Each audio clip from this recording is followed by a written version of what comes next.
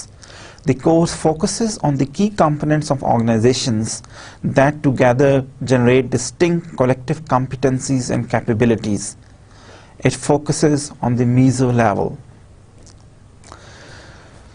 Dear students,